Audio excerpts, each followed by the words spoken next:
Welcome to How Science Happens, a podcast by Wally Paxton, DJ So, and Doug Tree, professors at Brigham Young University.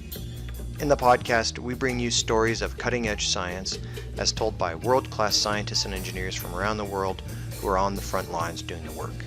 We explore the highs and lows of discovery and what makes science such an exhilarating and frustrating process for those who do it. And because we're nerds, maybe we'll even learn a little science along the way.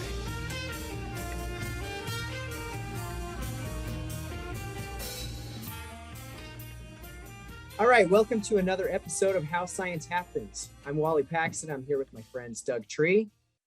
Hey, everybody. And DJ So. Hey, everyone. And I'm excited because we get to talk to my friend, Dr. Adrienne Greene, who's a director at Adaptive Biotechnologies. And she's coming to us from Northern California. Is that right? Yes, I'm in the Bay Area. Great to be here. Thank you. All right. So we're going to get into your story, but first, let me give our listeners just a little bit of background, kind of a skeleton of your story so far. So Adrienne earned a bachelor's degree in biology from the University of New Mexico with great distinction, I read, and then worked at Sandia National Labs as a research technologist. Then joined as a graduate student at University of California, Berkeley, where she worked with Professor Jay Groves and studied molecular and cell biology at a Howard Hughes Medical Institute. And what surprised me about this is that I've always thought that Jay Groves was a physical chemist, but he definitely has a lot of overlap in biology. And following a PhD, Adrienne went to Sandia National Labs as a postdoc for a few years, and then joined as a staff scientist where she was doing some work with CRISPR. And then a career change took her to Boston at Redstone. And then after a few years there, joined the staff at Adaptive Biotechnologies. All right, that was a long introduction, Adrienne. Thanks for being patient with that, but it's good to have you here. Oh, it's great to be here. Thanks. So we're gonna just to start off with, I just wanted to ask if there was anything like when you were growing up that made you especially interested in science and technology. Yeah, that's a great question. So I was really fortunate in that science and technology kind of surrounded my childhood. My dad was an electrical engineer. And so growing up, I wanted to be just like him. I was like, oh, I'm going to be an electrical engineer. He builds rockets. This seems really cool. And then I became a teenager and decided I wanted to do something completely different. So from what my dad did. And I was just I'd always been interested in biology. We had a little, really simple microscope at home. Remember, I was the one kid in the house who was always collecting samples from the backyard and just looking at them. I thought that was so cool. And so I think having that exposure from being, a small child kind of stuck with me. And I just grew to love biology in all of the ways that you can study biology. So did that guide your high school career a little bit? Or I guess you're kind of maybe just take the classes that they give you, but you were thinking about college. I was. So I was actually homeschooled during my middle school and high school years. So we did have a little flexibility in what we chose to do. And so I did tailor my curriculum to be more heavy on the sciences. And then I knew in high school, halfway through high school, that I was going to get a degree in biology. So that was I just set my mind to it. I decided that's what I was going to do. And that's what I did in college. Yep. Okay. So then you went to UNM, you studied biology. Did you have a chance to do any research while you were a student there? Yes.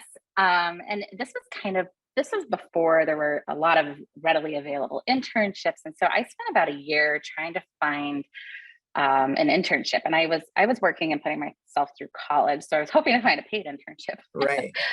Which is a little more difficult. And to be honest, it was the right place at the right time. Somebody I met at my gym was graduating college and they were looking for a replacement intern at Sandia National Labs. And she connected me with my mentor. And I worked with him for a number of years, and he's still a great friend and mentor of mine. So it was the right place at the right time. And I was fortunate to start my research at Sandia. Yeah, so you did a little bit of undergraduate research there as a paid internship, and then you graduated from UNM. And then did you go right to graduate school then? Or was there a break? Yeah, I took a little bit of a break. I was a little burned out, but I knew College can do that sometimes. College can, yeah. And I was taking full loads and doing my research at Sandia. So I decided to take 1 year off, and I very specifically told myself I could only take 1 year off so that I would go to grad school. And the lab that I was working in at Sandia hired me on as a technologist, or similar to like a research associate, for a year. And that year I think was really defining. I was able to work with a number of different groups at Sandia. So my biology exposure really significantly increased during that year off. So then you were there for a year, and thinking about graduate school, were you always going to planning to go to graduate school, or was this something that came later after your internship? So I had always planned to go to graduate school. I was one of those kids. I had my plans figured out through graduate school, and then actually that's where my plan stopped. And so that's at that point, then I had to figure life out. But yeah, I always was planning to go to graduate school. That was okay. So how'd you choose?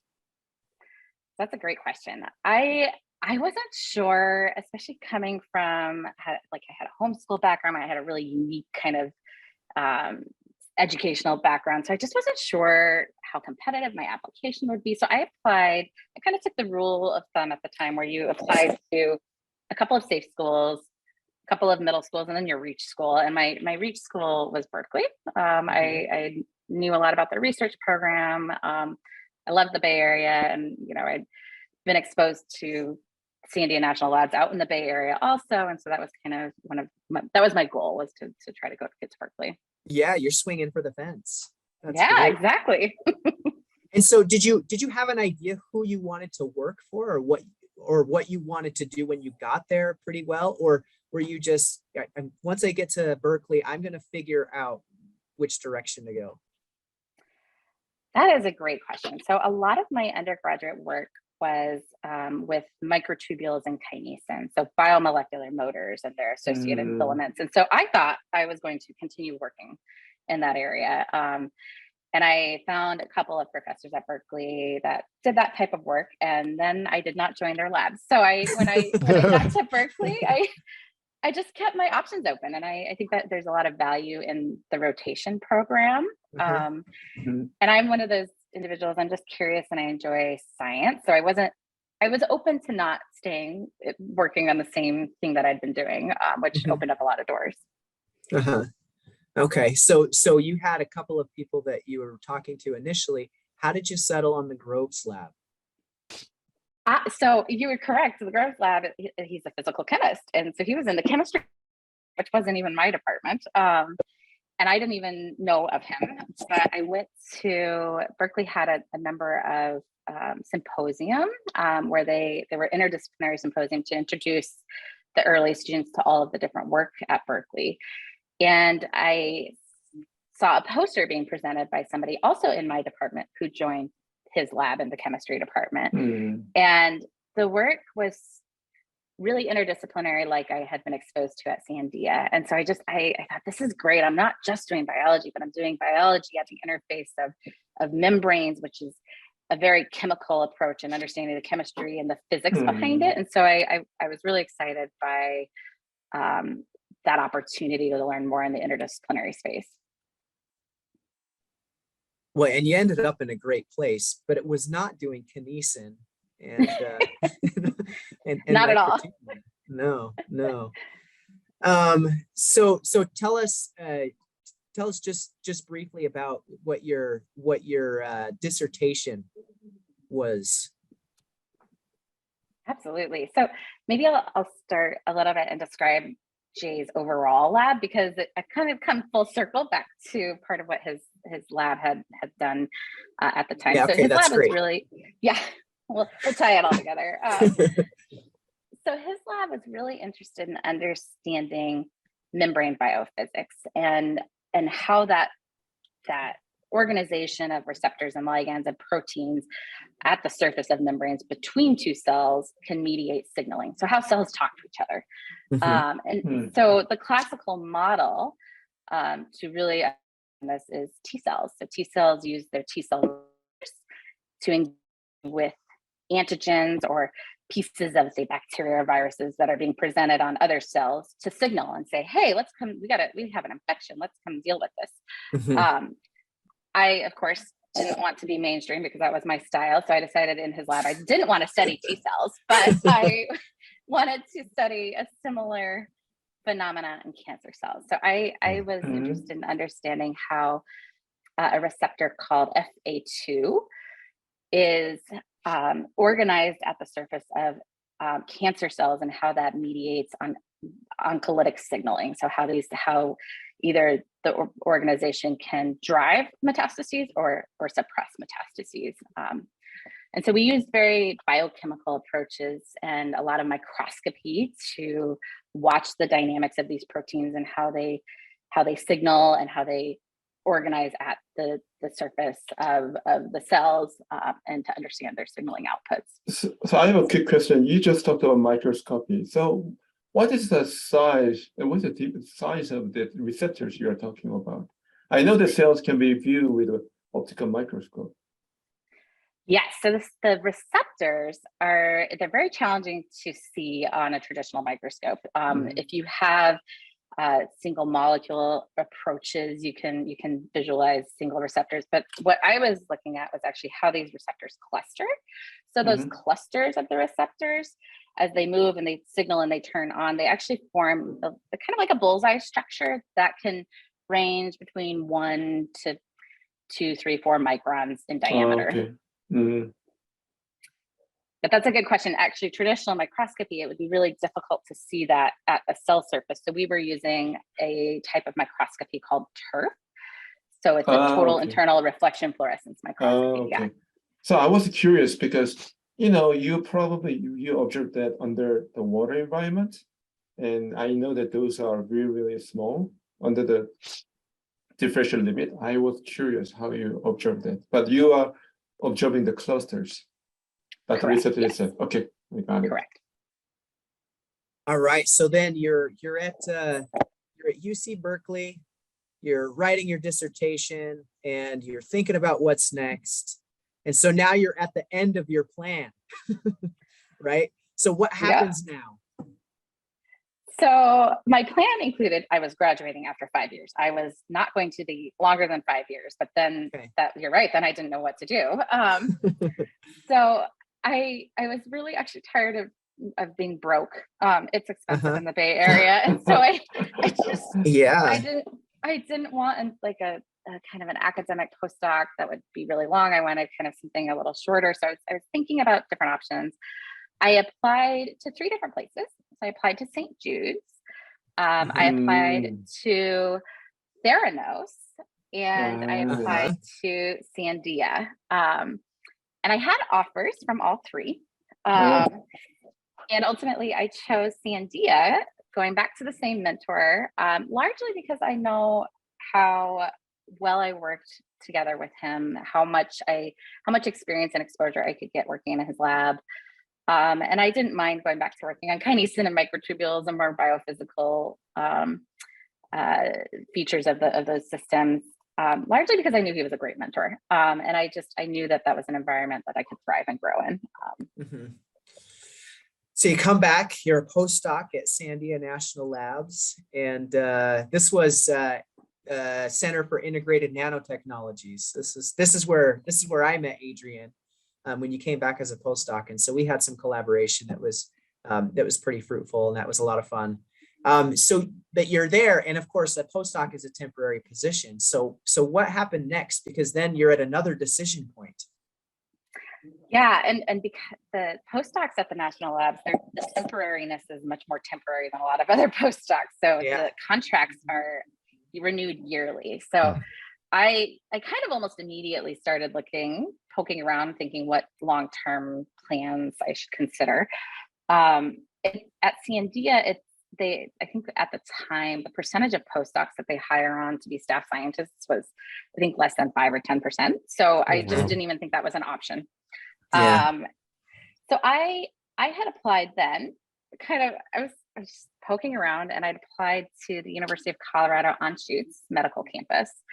And I had an offer, and I was really excited.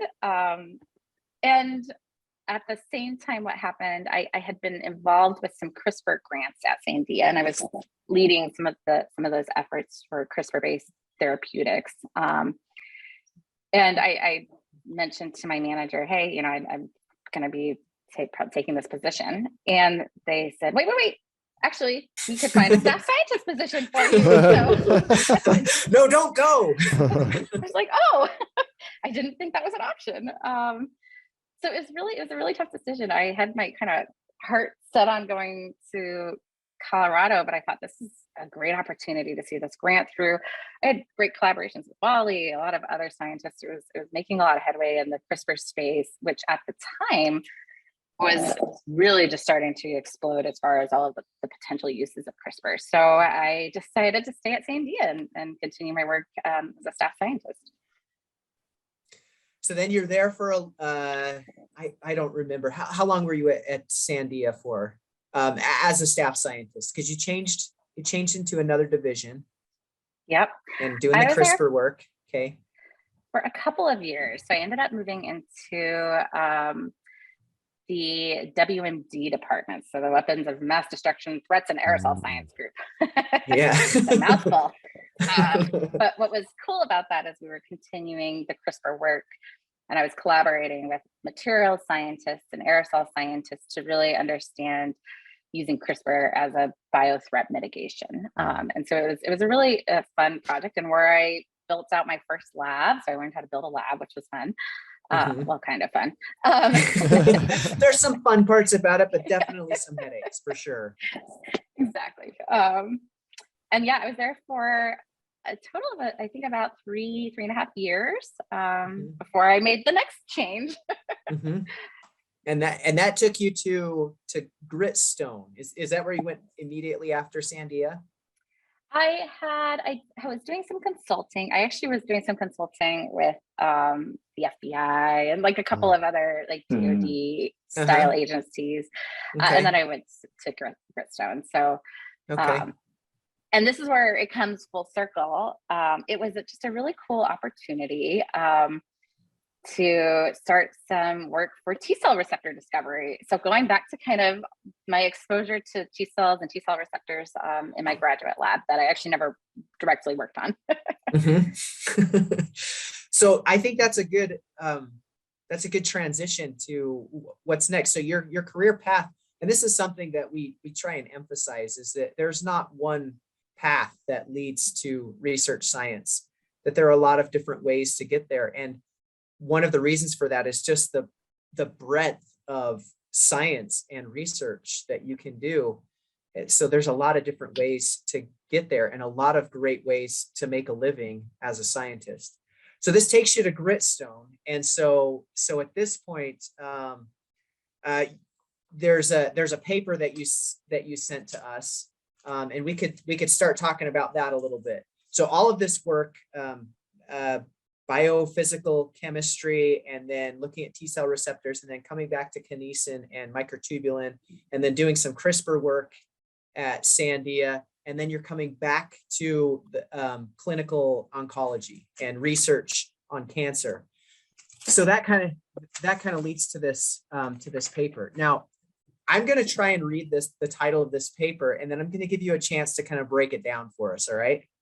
So it's a mouthful.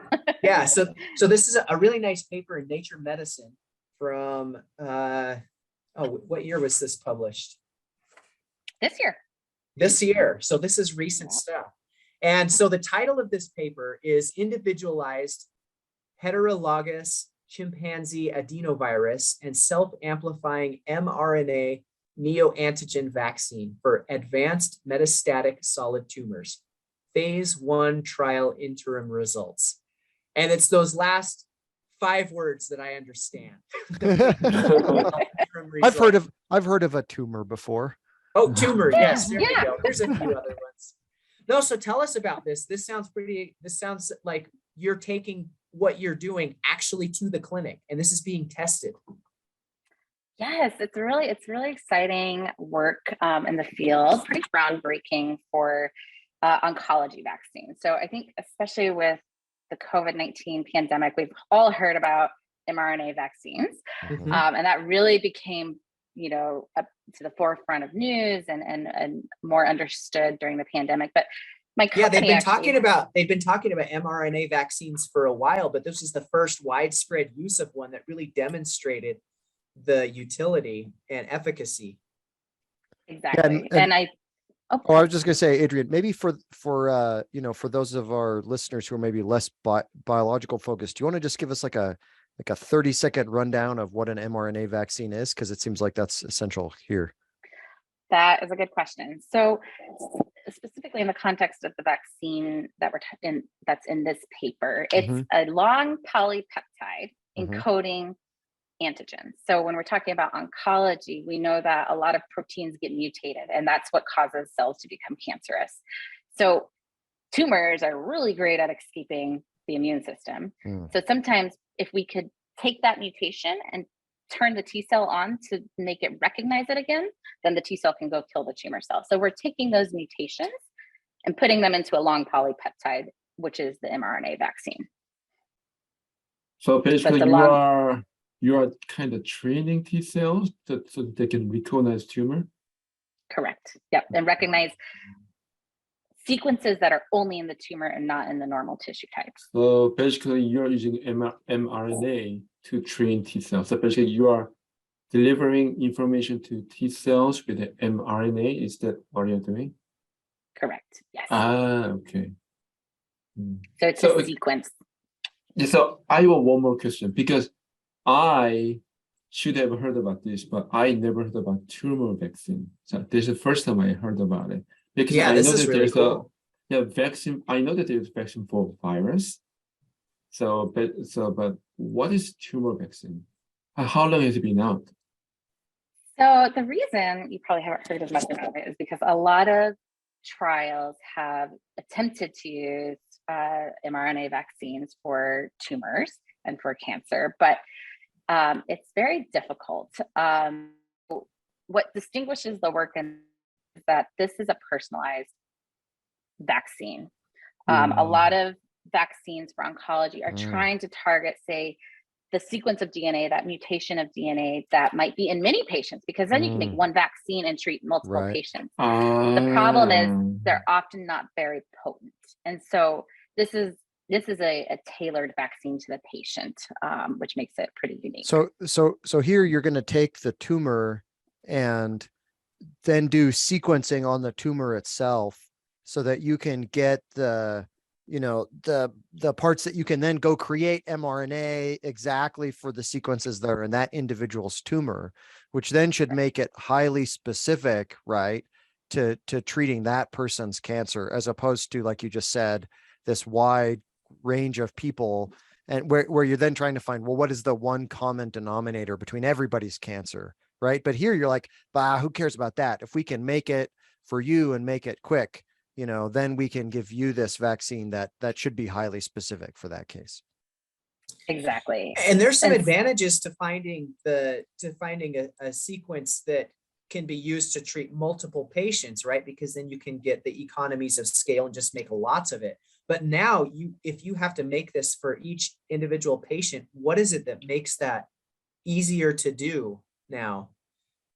Well, I don't think it's actually easier to do still. I think it is more challenging. So it is still challenging, but it is still challenging. Yeah. It's possible. It's costly, and we've gotten the time down pretty significantly.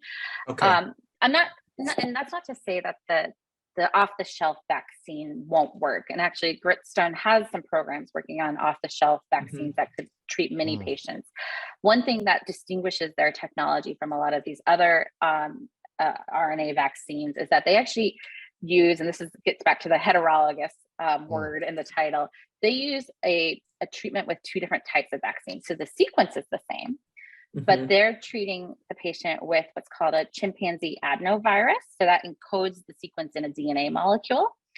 And then they're boosting, so getting their booster vaccine with self-amplifying mRNA. And what that means is they can deliver the vaccine with a lower dose because the mRNA is just going to amplify itself. So even within the off-the-shelf therapy space, using this approach increases the efficacy compared to the traditional technology. Okay.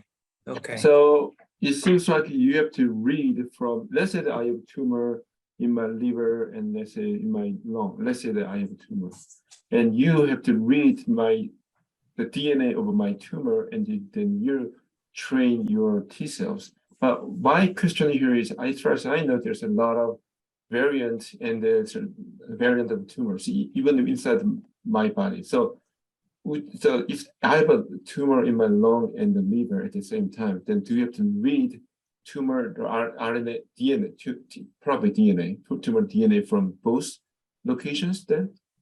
You have to train T cells twice? That's an excellent question. I think that is one of the still the main challenges. One of the reasons that using this approach I think is good is, you know, you can sequence, say, tumor biopsies from multiple tumor lesions and obtain all of that information. And using a personalized vaccine, you could then include mutations if there is heterogeneity across the tumors. And there often is heterogeneity. The disadvantage of a shared, if you have an off-the-shelf product, is that, you know, correct, there may be heterogeneity. Maybe your liver tumor doesn't have that mutation and your other tumor does, and so it only treat one. Or tumors are very clever and they'll just suppress expression of those and say, well, let's turn on a different mutation. Right. So it could work for a little while or partially, but if it doesn't kill the tumor all the way, then you're going to get regrowth and problems, right? Yeah, exactly. Yeah. So a lot of these therapies are in conjunction with a treatment that's called a checkpoint inhibitor. So it's tumors turn off or turn on suppressive mechanisms. And so we can treat them with small molecules that will turn off the suppression. And then we also treat them with a vaccine to help boost that response. Yeah. Okay. So it seems like, sorry about that. So it seems like a tumor cell is much more clever than my normal cells. That's a good question. I mean, I think it is pretty clever. Yeah. So I was just going to ask. Go ahead. I was just going to say, so I'm curious about what makes it vaccine.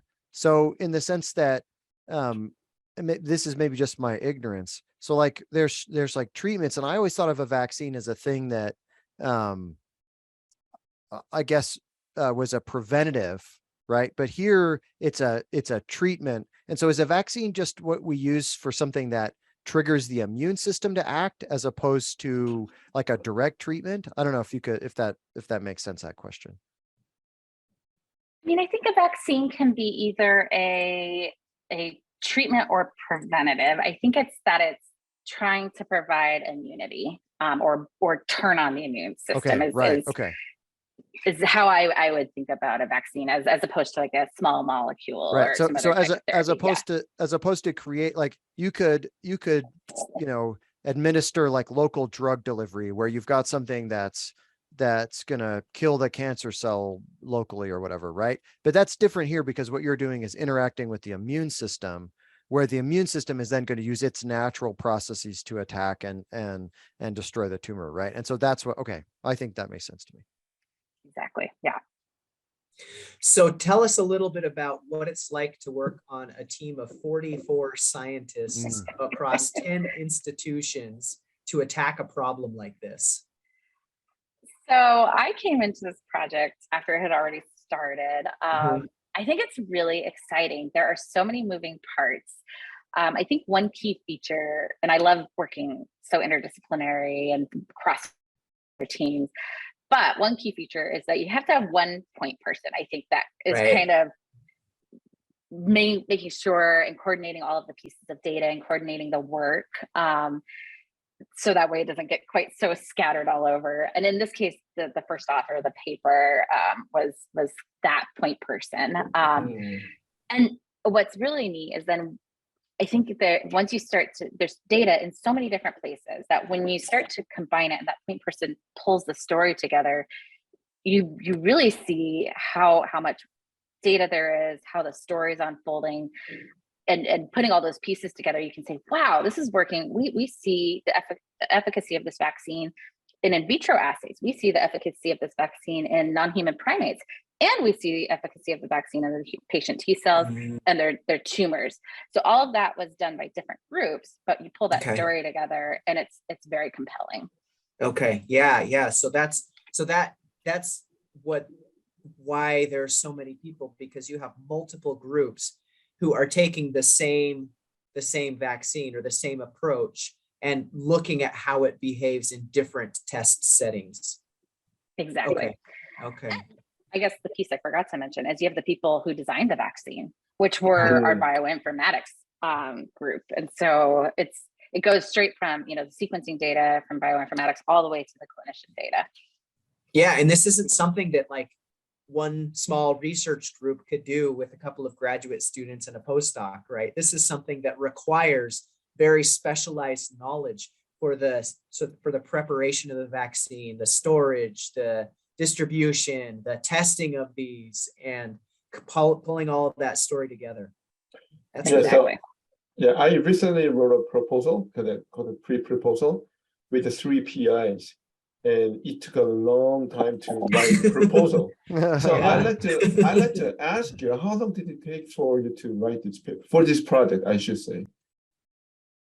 So this project, the work to start this vaccine and then launch the clinical trial was at least 6 years. So the company is about 6 years old, and they started kind of with this bioinformatics pipeline that was used, building that bioinformatics pipeline, which was then used to design these vaccines. And so it was multi-years, multiple sites. Redstone has a site in California and in Boston.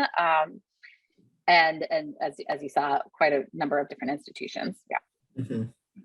So you told us that the point person, the first author, is putting all of these different pieces together. So what's the take-home message for this vaccine that was developed and then tested?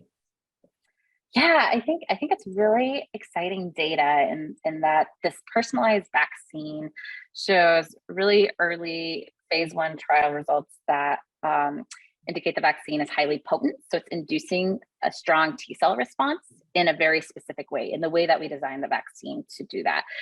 There were some in vitro tests, and this is the part of the project that I contributed to, which was just a small piece, but in which we showed that these T cells from the patient were killing the cancer cells, and they're doing so very specifically. And then following on to that, there's a figure at the very end that shows that this vaccine in a patient resulted in a reduction in the size of tumor lesions. So it's early phase results, but I think really encouraging to the field that these personalized vaccine and cell therapies are potentially very efficacious in a patient. So this is demonstrating personalized treatment using the methods of vaccines, where you're using it as a treatment instead of as a preventative, but it actually shows efficacy and it demonstrates reduced tumor sizes for patients. Correct, which is, I think, pretty outstanding for a phase 1 trial. Normally, you're just looking at safety at that point. So to be able to demonstrate safety and efficacy is really, really encouraging. Yeah, and I should mention that safety, like this first stage, is a critical part of the vaccine development process, because you don't want your cure to be worse than the disease. And in some cases, vaccines can be. And so I think it's important to point out that, like, the rigor with which these therapies and these vaccines are tested before they're used clinically, just outside of a controlled testing environment. Absolutely. So not even included in this paper were all of those studies, right? The in vitro studies, all of the animal model studies, some of the animal models included in this, but there's a significant amount of work prior to even thinking about dosing a patient with the vaccine, because we want to make sure that it is a safe treatment. And one of the figures kind of shows the reactions to the different patients that were treated, and they were they were rated as pretty low, typically like a headache and like injection site pain, and so those considered to be pretty safe and mild responses. Yeah. Oh, that's fantastic. Yeah, I'd take a headache and some pain in my arm to get rid of a tumor. I'd make that trade. Absolutely. Absolutely. All right. So I wanted to just ask what was the difficult part of what you did, or was this pretty straightforward once you got your piece of this project to work on? So I think my piece was probably one of the easier pieces. It was really, we generated a lot of cell lines. There was a lot of cell line engineering. My team at the time was doing a significant amount of cell line engineering.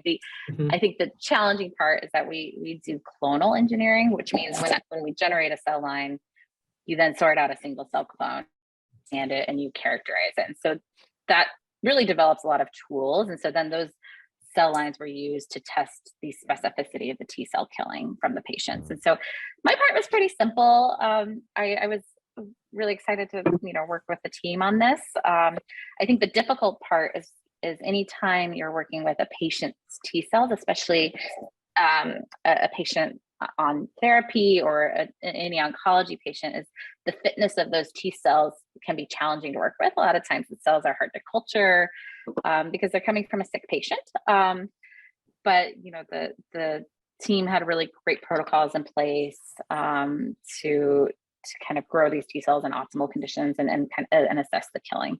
And the way that we looked, for my piece of it, the way that we looked at the T cell killing is through live cell imaging over time. There's a really cool microscope that sits inside of an incubator. It's called the IncuSite, and it's designed to measure T cell killing. So that was used to quantify and understand the specificity of all the patient T cell killing.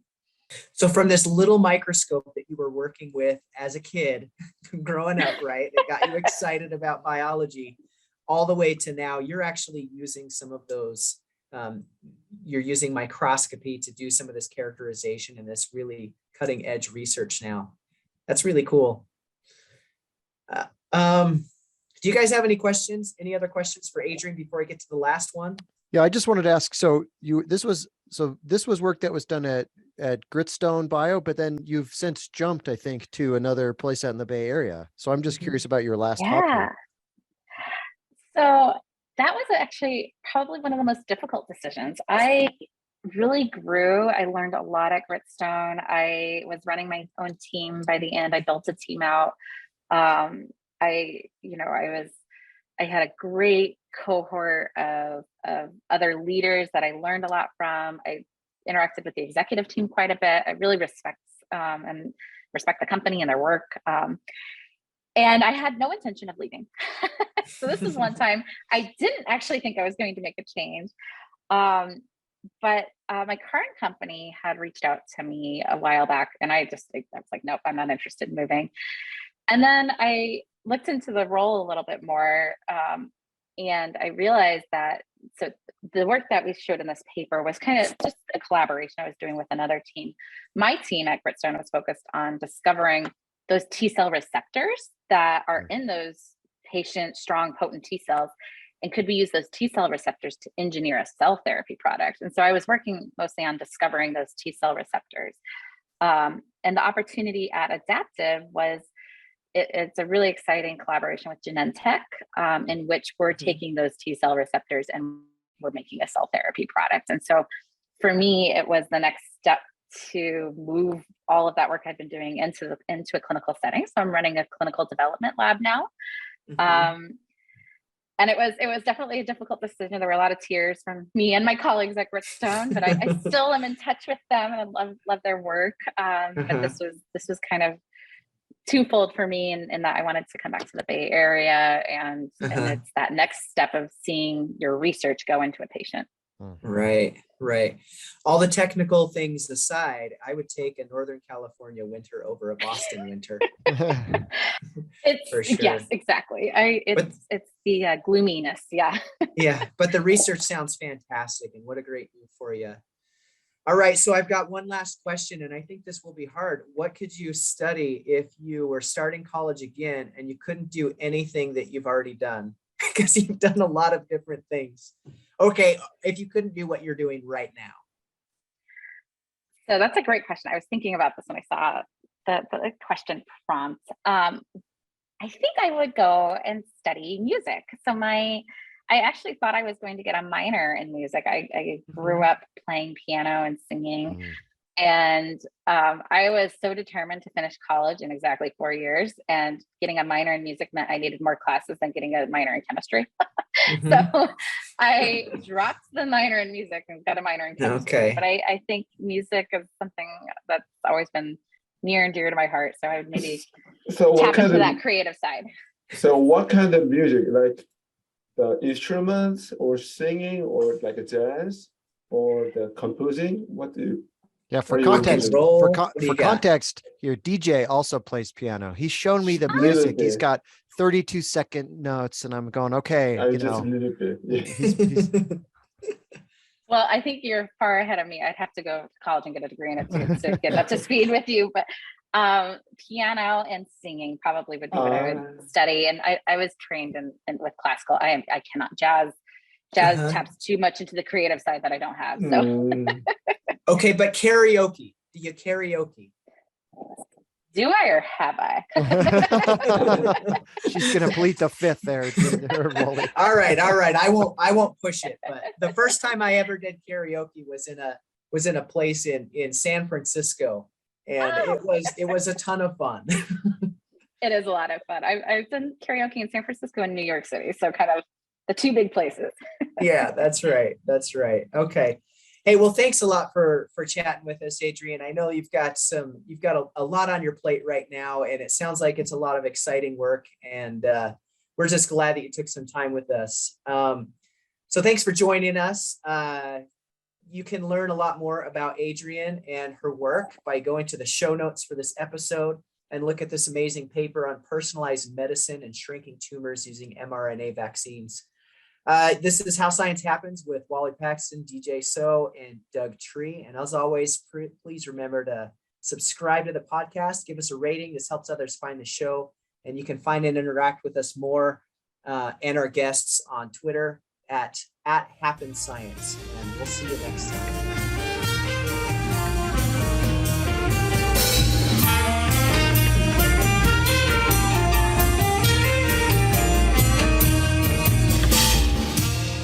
Thank you for listening to this episode of How Science Happens with your hosts Wally Paxton, DJ So, and Doug Tree.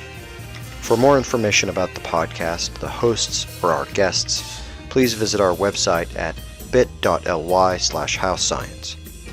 For additional comments or questions, we can be reached by email at howscience@byu.edu.